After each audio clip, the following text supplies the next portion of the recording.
That is why they call him Kid Psychic. He has laser focus, and he just wins whenever he wants to. And these are 5 times that Daniel played while utilizing his whole brain, and he became limitless. These things are like a sixth sense to him, and you will soon realize why. Even the masters fear getting caught by him. And here, all of them didn't want to take on Daniel, except for one player who is soon to learn why you don't do that when Daniel is raising before the flop. He is holding pocket 5s, a decent hand to open with, especially considering Daniel's tendency to play a wide range. His raise is enough to scare off most opponents, but Magnus person decides to make the call with a 10-8 offsuit. He's hoping for some luck with his 2 overcards, but the flop doesn't favor either player, giving person a gut shot for a straight draw. Daniel makes a continuation bet, and person decides to make a small call, hoping for a free card on the turn. The turn brings no help for either player, but person takes a chance and bets. Now, it's decision time for Daniel. He represented an ace with his bet on the flop, but person's bet on the turn raises doubts. His instincts kick in, and he senses something's off. Despite person's attempt to appear relaxed, Daniel suspects a bluff. He's suspicious, and rightly so. Daniel decides to call. Rule that out. I'm so suspicious, to tell you the truth. And if Daniel is suspicious, that means he's definitely considering a call here. Wouldn't be surprised at all, one of the great readers in poker, if he made this call.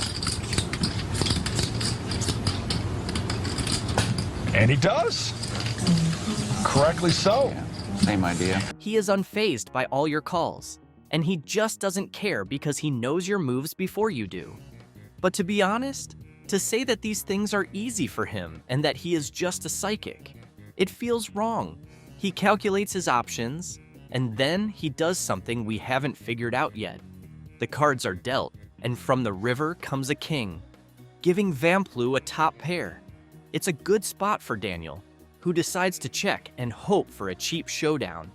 But things don't go according to plan. Vamplu, sensing an opportunity for value, starts calculating the price of his bet. With only 36,000 behind, he's looking to extract maximum value from his hand. Meanwhile, Negreanu is just calculating his options and trying to piece everything together. Then Vamplu goes all in, but he already knows his hand. All in. And he shoves. I fold, but did you have ace-king? No? In the end, Daniel's decision to fold shows his strategic thinking and ability to read his opponents. We don't know how he does it, but one thing we do know is that he likes to talk too much. But that's fine, because he has the skills to back it up. And he uses his skills and powers to the maximum. And it doesn't matter how prepared you are. You can wear a glass or even a face mask. He can break your poker face. In a table of pros, he just balbers on, and he just wants to have fun. That is why folding to Daniel is just too boring. The fact that he admits this to his opponents is a strategy in itself. That gives his opponent, Tarhanov's, the best hand. But Negreanu gets the top pair from the flop, and yet he plays it cool, and he even says, "I just have to check." With this flop and that texture, he acts as if he doesn't even want to continue playing. But the turn makes him confident, and he bets 8,200. Then one folds. He has so many tricks. Daniel can talk a lot. We know that. But he does it in a way that brings charm and fun to the game. But at the same time, he uses his words to play mind games on you. And the best thing is that he is a master at it. He can know what you have without putting in that much effort or even thinking that much about it. Or at least, he makes it seem like that. And that is exactly what happened here. And again, he admits he's not entirely sure about his decision to play this hand. But curiosity gets the better of him, and he opts to see the flop. The flop comes down deuce-5 king with 2 clubs, sparking some interest. Daniel checks, and Given makes a bet of 14. Daniel, curious about Given's hand, tries to glean some information, asking if Given has a king. 1,400. Do you have a king? I may have. Do you? Just tell me. It's fine. You have a king? No? Okay, I called in. Oh my lord, not only was that free information, but Daniel didn't even have to work for it.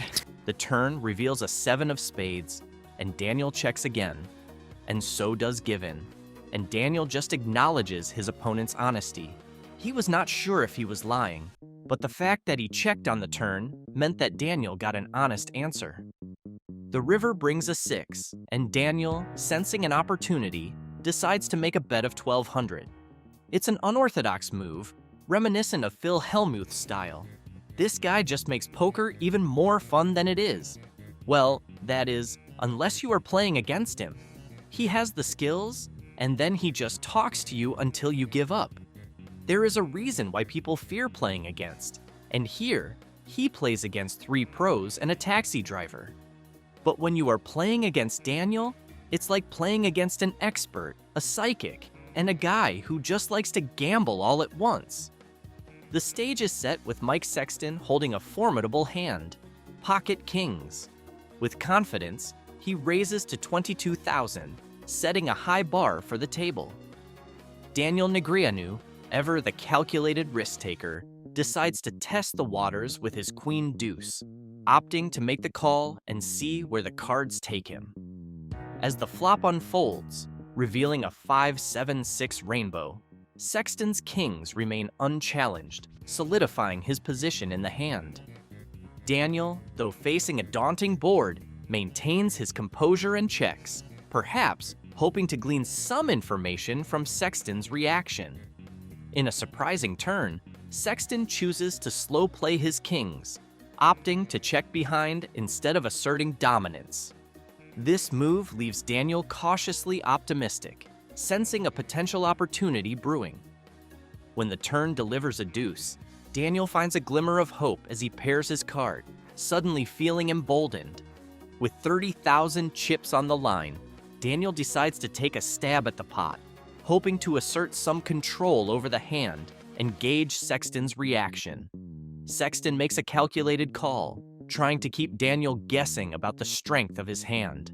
The tension mounts as both players brace themselves for the river card, knowing that it could make or break their chances in the hand. As fate would have it, the river brings another 5, granting Sexton the checkmark with kings up. In a bold move, Sexton decides to seize the initiative, betting a hefty 50,000 into a pot of 110,000, looking to extract maximum value from his powerful hand. The pressure mounts on Daniel, and in a moment of calculated risk-taking, Daniel decides to make the call. But the crazy thing is that he knew that he was beat. He just wanted to make sure that he was actually beaten. It is crazy to me. I mean, who does this? You might have, like, kings, I guess. It's crazy. He might. 2 kings? That is unearthly. Daniel might be an alien. Time and time again, we hear him call out his opponent's cards. He might have x-ray vision. I just want to see him. Oh, he was going to pay for the information and make the How call. scary is this guy? You have kings? How scary is this, really? Yeah, I thought that's the only hand you could have was 2 kings. He just likes playing, and we like him because he makes it fun to watch. Let's know which one is your favorite. Thanks for watching, and see you in the next video.